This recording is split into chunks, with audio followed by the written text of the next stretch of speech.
ನಮಸ್ಕಾರ ಎಲ್ಲರಿಗೆ ಜನಾರ್ದನ್ ಸರ್ ಮಾತಾಡ್ತಾ ಇರೋದು ಕುಶಲವೇ ಕ್ಷೇಮವೇ ಸೌಖ್ಯವೇ welcome back to Ganesh Karanth cricket talks YouTube channel. ಅಂದುಕೊಂಡಂತೆಯೇ ನಿರೀಕ್ಷೆ ಮಾಡಿದಂತೆಯೇ ಭಾರತ ಎರಡನೇ T20 ಪಂದ್ಯದಲ್ಲಿ ಕೂಡ ಶ್ರೀಲಂಕಾವನ್ನು ಹಣ್ಣುಗಾಯಿ ನೀರ್ಗಾಯಿ ಮಾಡಿ 3 ಪಂದ್ಯಗಳ T20 ಸರಣಿಯನ್ನು ವಶಪಡಿಸಿಕೊಂಡಿದೆ. ಈಗ 2-0 ಅಂತರದಿಂದ ನಾವು ವಿನ್ ಆಗಿದ್ದೇವೆ. 3-0 ಅಂತರದಿಂದ ಗೆದ್ದು ಶ್ರೀಲಂಕಾದವರಿಗೆ ವೈಟ್ ವಾಶ್ ಮಾಡಿಸುವುದು ಖಡಖಂಡಿತವಾಗಿ ಸತ್ಯ. ಇದು ಸತ್ಯ. ಒಂದು ತರಹದ ರಿವೆಂಜ್. ಏನು ರಿವೆಂಜ್? ಇವತ್ತು ಭಾರತದ ವನಿತೆಯರ ತಂಡ Indian women versus Sri Lankan women team Asia cup ಇದು ಫೈನಲ್ ಮ್ಯಾಚ್ ಇತ್ತು. ಎಲ್ಲರೂ ಸಹ ಅಂದುಕೊಂಡದ್ದು ಭಾರತ ವಿನ್ ಆಗ್ತದೆ ಅಂತ, ಮಹಿಳಾ ತಂಡ ವಿನ್ ಆಗ್ತದೆ, ಏಷ್ಯಾ ಕಪ್ ವಿನ್ ಆಗ್ತದೆ ಅಂತ ಅಂದುಕೊಂಡದ್ದು. But it was a extremely shocking defeat. ಅಂದ್ಕೊಂಡೇ ಇರಲ್ಲ ಮಾರೆ ಭಾರತದ ಮಹಿಳೆಯರ ತಂಡ ಶ್ರೀಲಂಕಾದ ಮಹಿಳೆಯರ ತಂಡದ ವಿರುದ್ಧ ಸೋಲ್ತಾರೆ ಅಂತ. ಎಂಥ ಒಂದು ವಿನ್ನು ಮಾರೆ ಶ್ರೀಲಂಕಾದ ಟೀಮ್ಗೆ. ಭಯಂಕರ ಚಂದ ಮಾಡಿ ಆಡಿದರು. ಅಟ್ಟಪಟ್ಟು ಅಂತೂ ಅವ್ರದ್ದು ಕ್ಯಾಪ್ಟನ್, ಅವ್ರದ್ದು ಮ್ಯಾನ್ ಆಫ್ ದ ಸೀರೀಸು ಎಲ್ಲ. ಈವನ್ ಪಾಕಿಸ್ತಾನದ ಮ್ಯಾಚಲ್ಲಿ ಸಹ ಅವ್ರು ಭಾರಿ ಚಂದ ಮಾಡಿ ಆಡಿದರು. ಆಲ್ಮೋಸ್ಟ್ ಲೈಕ್ ಸೆಮಿಫೈನಲ್ ಮ್ಯಾಚ್ ಅದು. ಸೆಮಿಫೈನಲ್ ಆಲ್ಮೋಸ್ಟ್ ಅಲ್ಲ, ಸೆಮಿಫೈನಲ್ ಮ್ಯಾಚಲ್ಲಿ ಪಾಕಿಸ್ತಾನದ ವಿರುದ್ಧ ಅವರು ಮ್ಯಾನ್ ಆಫ್ ದ ಮ್ಯಾಚ್ ಆಗಿದ್ದರು. ಆ್ಯಂಡ್ ಇದರಲ್ಲಿ ಸಹ ಚಂದ ಮಾಡಿ ಆಡಿದರು. Man of the series award ತಗೊಂಡು ವುಮೆನ್ ಆಫ್ ಅಥವಾ ಪ್ಲೇಯರ್ ಆಫ್ ದ ಸೀರೀಸ್ ಅಂತ ಹಾಗೆ ಹೇಳ್ತೇನೆ. Player of the match last ಮ್ಯಾಚಲ್ಲಿ ಸಿಕ್ಕಿತ್ತು. ಈಗ ಪ್ಲೇಯರ್ ಆಫ್ ದ ಸೀರೀಸಲ್ಲಿ ಸಹ ಪ್ಲೇಯರ್ ಆಫ್ ದ ಸೀರೀಸ್ ಕೂಡ ಸಿಕ್ಕಿತ್ತು. ಸೊ ಆ ಒಂದು ಶಾಕಿಂಗ್ ಡಿಫೀಟಿಗೆ ಒಂದು ರಿವೆಂಜ್ ಥರ ಇವತ್ತಿನ ಮ್ಯಾಚ್ ಇತ್ತು ಅಂತ ಹೇಳಿದರೆ ತಪ್ಪಾಗೋದಿಲ್ಲ. ಸೇಮ್ ಡೇ ಏನು ಅಲ್ಲಿ ಭಾರತದ ವನಿತೆಯರು ಸೋತ್ರೆ, ಇಲ್ಲಿ ಜೆಂಟ್ಸ್ ಟೀಮ್ ಮೆನ್ಸ್ ಟೀಮ್ ಶ್ರೀಲಂಕಾದ ಮೇಲೆ ವಿನ್ ಆಗಿ 2-0 ಅಂತರದಿಂದ ಸರಣಿಯನ್ನು ವಶಪಡಿಸಿಕೊಂಡಿದೆ. ಗಂಭೀರ್ ಸಾರಥ್ಯದ ಒಂದು ಹೆಡ್ ಕೋಚ್ ಈಗ ಗಂಭೀರ್ ಆದಮೇಲೆ ಅವರ ಸಾರಥ್ಯದ ಆ್ಯಂಡ್ ಏನು ಸ್ಕೈ ಸಾರಥ್ಯದ ಭಾರತ ತಂಡ ಏನು ಶ್ರೀಲಂಕಾ ಮೇಲೆ 2 ಮ್ಯಾಚಲ್ಲಿ ಸಹ ಒಂದು ಗೆಲುವಿನ ಸವಾರಿ ಮಾಡಿದೆ. 3ನೇ ಪಂದ್ಯದಲ್ಲಿ ಸಹ ಅದು ಮಂಗಳವಾರ ಇರೋದು. ಆ ಮ್ಯಾಚಲ್ಲಿ ಸಹ ಭಾರತ ವಿನ್ ಆಗ್ತದೆ ಅಂತ ನಾನು ನಂಬಿದ್ದೇನೆ. ವಿನ್ ಆಗಿಯೇ ಆಗ್ತಾರೆ ಅಂಟಿಲ್ ಆ್ಯಂಡ್ ಅನ್ಲೆಸ್ ಇವರು ಓವರ್ ಕಾನ್ಫಿಡೆನ್ಸಿಂದ ಹೆಚ್ಚು ಕಡಿಮೆ ಮಾಡಿಕೊಂಡ್ರೆ ಮಾತ್ರ ಸೋಲ್ಬೋದು. ಇವತ್ತು ಫಸ್ಟ್ ಬ್ಯಾಟಿಂಗ್ ಮಾಡಿದ್ದು ಶ್ರೀಲಂಕಾ. ಫಸ್ಟ್ ಏನಿತ್ತಂದರೆ ನಮ್ಮ ಫಸ್ಟ್ ಮ್ಯಾಚ್ ಏನಿತ್ತಲ್ಲ, ನಿನ್ನೆದು ಮ್ಯಾಚ್ ಥರವೇ ಇವತ್ತಿನ ಮ್ಯಾಚ್ ಕೂಡ ಇತ್ತು. ಏನು ಶ್ರೀಲಂಕಾದ ಬ್ಯಾಟಿಂಗ್ ಒಂದು 15 ಓವರ್ ತನಕ ವಾ ಕ್ಯಾ ಹೋ ರಹಾ ಹೇ ಅಂತ ಅನ್ನಿಸ್ತಾ ಇದ್ದರೆ, ನೆಕ್ಸ್ಟ್ 5 ಓವರಿಗೆ ಕ್ಯಾ ಹೋ ರಹಾ ಹೇ ಅಂದರೆ ಎಂತ ಆಗ್ತಾ ಉಂಟಿಲ್ಲಿ ಅಂತ. ಏನು ಫಸ್ಟ್ ಮ್ಯಾಚಲ್ಲಿ ಏನಾಗಿತ್ತಲ್ಲ, 30 ರನ್ನಿಗೆ 9 ವಿಕೆಟ್ಗಳನ್ನು ಕಳೆದುಕೊಂಡಿದ್ರಲ್ಲ. ಕೊನೆಯ 9 ವಿಕೆಟ್ಗಳನ್ನು 30 ರನ್ನಲ್ಲಿ ಕಳೆದುಕೊಂಡಿದ್ರಲ್ಲ. 140ಕ್ಕೆ 1 ಇದ್ದಂತಹ ತಂಡ 170ಕ್ಕೆ ಆಲ್ಔಟ್ ಆಗಿದ್ರಲ್ಲ. ಹಾಗೆಯೇ ಇವತ್ತು 130ಕ್ಕೆ 2 ಇದ್ದಂತಹ ತಂಡ 161ಕ್ಕೆ 9 ಅಂದರೆ 31 ರನ್ನಿಗೆ 7 ವಿಕೆಟ್ಗಳನ್ನು ಕಳೆದುಕೊಂಡ್ರು. ಇದು ಯಾವ ನಮ್ಮನಿದು ಆಟ ಆಡ್ತಾ ಇದ್ದಾರೆ ಅಂತ ಅರ್ಥ ಆಗ್ತಾ ಇಲ್ಲ. ಎಂತ ಪ್ಲೇ ಪಾಸಿಟಿವ್ ಕ್ರಿಕೆಟ್ ಅಂತ ಏನು ಹೇಳಿದರೆ, ಇವರು 20 ಓವರಲ್ಲಿ 15 ಓವರ್ ಮಾತ್ರ ಪಾಸಿಟಿವ್ ಕ್ರಿಕೆಟ್ ಆಡೋದು. ನೆಕ್ಸ್ಟ್ 5 ಓವರ್ ಬೇರೆ ತಂಡಕ್ಕೆ ಪಾಸಿಟಿವ್ ಆಗುವ ಥರ ಕ್ರಿಕೆಟನ್ನು ಆಡ್ತಾ ಇದ್ದಾರೆ. ಇವತ್ತು ಸಹ ನಿನ್ನೆಯ ಥರ ಕೊನೆಯ 5 ಓವರ್ಗಳಲ್ಲಿ ತೀವ್ರ ಕುಸಿತ ಕಂಡಂತಹ ಶ್ರೀಲಂಕಾ 161 ರನ್ ಮಾತ್ರ ಹೊಡೆದದ್ದು. ಸೊ ನಾನು ಅಂದ್ಕೊಂಡಿದ್ದೆ ನಿನ್ನೆದು ಮಿಸ್ಟೇಕ್ ಮಾಡೋದಿಲ್ಲ. 130ಕ್ಕೆ 2 ಇದ್ದಾಗ ಇವರು 180 ತನಕ ವಿಸ್ತರಿಸ್ತಾರೆ, ಮಿನಿಮಮ್ 180 ಹೊಡಿತಾರೆ ಅಂತ. But all of a sudden ದಡ ಅಂತ ವಿಕೆಟ್ ಹೋಯಿತು.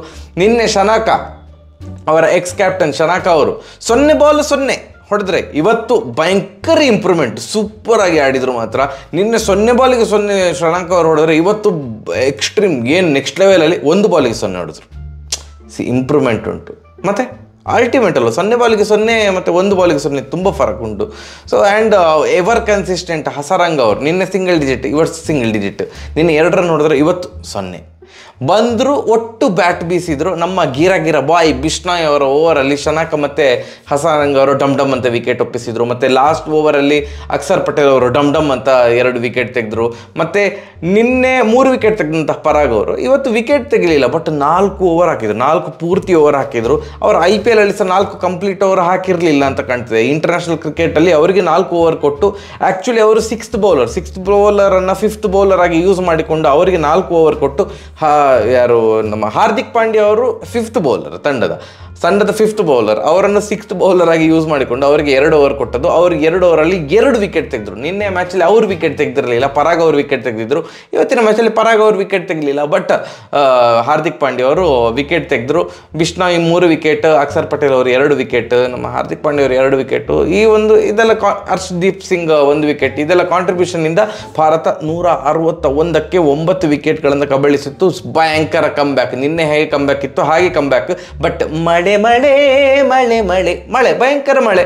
ಫಸ್ಟ್ 3 ಬಾಲಿಗೆ 6 ರನ್ ಹೊಡೆದ್ರು ಭಾರತ. ಏನು ಚೇಸಿಂಗ್ ಸ್ಟಾರ್ಟ್ ಆಯ್ತಲ್ಲ, 3 ಬಾಲಿಗೆ 6 ಇದ್ದದ್ದು ಸಡನ್ನ ಮಳೆ. ಗ್ರೌಂಡ್ ಸ್ಟಾಫ್ ಇರ್ತಾರಲ್ಲ ಅವ್ರು ಸಹ ಎಕ್ಸ್ಪೆಕ್ಟ್ ಮಾಡಿರಲಿಲ್ಲ ಮಳೆ ಎಲ್ಲ ಇವತ್ತು ಬರ್ತದೆ ಅಂತ. ಅವ್ರು ರೆಡಿಯೇ ಇರಲಿಲ್ಲ.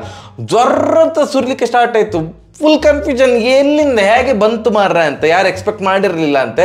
ಆ್ಯಂಡ್ ಅದು ಬೇಗ ಕೂಡ ನಿಲ್ಲಿಲ್ಲ. ಮಳೆ ಸುರಿತು. ಕೊನೆಗೆ ಆಲ್ ಆಫ್ ಅ ಸಡನ್ 8 ಓವರಿಗೆ 78 ರನ್ ಹೊಡಿಬೇಕು ಅಂತ ಡಕ್ವರ್ತ್ ಲೂಯಿಸ್ ಮೆಥಡಿಂದ ಟಾರ್ಗೆಟ್ ಫಿಕ್ಸ್ ಆಯಿತು. ಅಲ್ಲ ಮಾರೆ, ಅವರು ಹೊಡೆದದ್ದು 20 ಓವರಿಗೆ 161 ಮಾತ್ರ.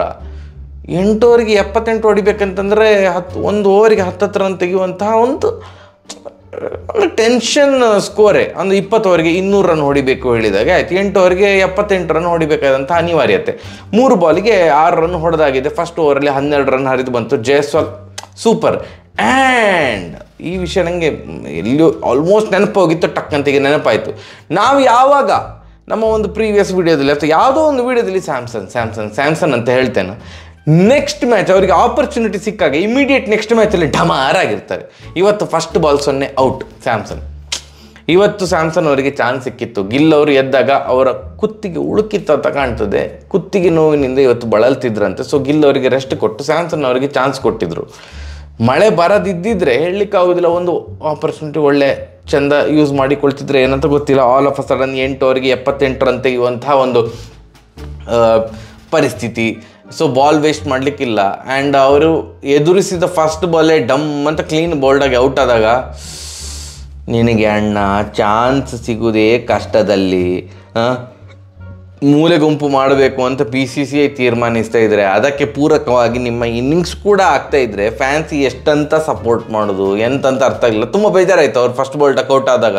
ಆ್ಯಂಡ್ ಆ ಓವರ್ ಏನು ಸೆಕೆಂಡ್ ಓವರ್ ಪವರ್ ಪ್ಲೇ ಇವತ್ತು ಭಾರತ ಚೇಸ್ ಮಾಡ್ತಿದ್ದಾಗ 2 ಓವರ್ ಪವರ್ ಪ್ಲೇ ಅಂತ ಡಿಸೈಡ್ ಆಗಿತ್ತು ಡಕ್ವರ್ತ್ ಲೂಯಿಸ್ ಇದರಲ್ಲಿ. ಸೊ ಫಸ್ಟ್ ಓವರಿಗೆ 12 ರನ್ ಹರಿದು ಬಂತು. ನೆಕ್ಸ್ಟ್ ಓವರಲ್ಲಿ ಬಂದದ್ದೇ 1 ರನ್ 2 ರನ್. ಅವರು ತೀಕ್ಷ್ಣವಾಗಿ ಬಾಲ್ ಹಾಕಿದರು. ಆವಾಗ ಒಂದು ಕ್ಷಣಕ್ಕೆ ಪ್ರೆಷರ್ ಕ್ರಿಯೇಟ್ ಆದದಂತೂ ಹೌದು. But oh my god, Jaiswal, Suryakumar Yadav, Hardik Pandya 3 ಜನ ಸಹ ನೆಕ್ಸ್ಟ್ ಲೆವೆಲಲ್ಲಿ ಇವತ್ತು ಬ್ಯಾಟ್ ಬೀಸಿದ್ರು. ಜೈಸ್ವಾಲ್ ಅವರು ನಿನ್ನೆ 40 ರನ್ ಹೊಡೆದಿದ್ರು, ಇವತ್ತು 30 ರನ್ ಹೊಡೆದ್ರು. 15 ಬಾಲಿಗೆ 30 ರನ್, ಬರೋಬ್ಬರಿ 200 strike rate. Next Suryakumar Yadav ಅವರು 12 ಬಾಲಿಗೆ 26 ರನ್, 215, 214, 216 ಸ್ಟ್ರೈಕ್ ರೇಟು. ಸೂಪರಾಗಿ ಆಡಿದರು. ಹಸರಂಗ ಅವರಿಗಂತೂ ಹಣ್ಣುಗಾಯಿ ನೀರುಗಾಯಿ ಮಾಡಿ ದಡ ಅಂತ ಹೊಡೆದ್ರು ಈ ಎಲ್ಲ ಪ್ಲೇಯರ್ಸ್ ಸಹ ಇವತ್ತು, ಎಕ್ಸ್ಕ್ಲೂಡಿಂಗ್ ಸ್ಯಾಮ್ಸನ್. ಮತ್ತು ಕೊನೆಯ ಕ್ಷಣದಲ್ಲಿ ಬಂದಂಥ ಹಾರ್ದಿಕ್ ಪಾಂಡ್ಯ ಅವರು 9 ಬಾಲಿಗೆ 22 ರನ್, 250 ಹತ್ತಿರದ ಸ್ಟ್ರೈಕ್ ರೇಟು. ಸೊ ಇವರು 3 ಜನರದ್ದು ಸಾಹಸದಿಂದಾಗಿ 6.3 ಓವರ್ಸಲ್ಲಿ ನಾವು 81 ರನ್ ಚಚ್ಚಿಬಿಟ್ಟೆವು. ಸೊ ಭಾರತ ಈ ಮ್ಯಾಚನ್ನು ಸಹ ಗೆದ್ದು 2-0 ಅಂತರದಿಂದ ಈಗ ಮುನ್ನಡೆ ಕಾಯ್ದುಕೊಂಡಿದೆ. ಆ್ಯಂಡ್ ಸರಣಿಯನ್ನು ಗೆದ್ದಿದೆ ಆಲ್ರೆಡಿ. 3ನೇ ಮ್ಯಾಚಿಗೆ ಗಿಲ್ ಬರ್ತಾರ ಅಥವಾ ಗಿಲ್ ಅವರಿಗೆ ಮತ್ತೆ ಪುನಃ ರೆಸ್ಟ್ ಕೊಟ್ಟು ಸ್ಯಾಮ್ಸನ್ ಅವರಿಗೆ ಇನ್ನೊಂದು ಚಾನ್ಸ್ ಕೊಡ್ತಾರ ಅಂತ ಕಾದು ನೋಡಬೇಕು. ಬಟ್ ಗಿಲ್ ವೈಸ್ ಕ್ಯಾಪ್ಟನ್ ಆಗಿರೋದ್ರಿಂದಾಗಿ ಸುಮ್ಮನೆ ಅವರಿಗೆ ರೆಸ್ಟ್ ಎಲ್ಲ ಘೋಷಣೆ ಮಾಡೋದಿಲ್ಲ.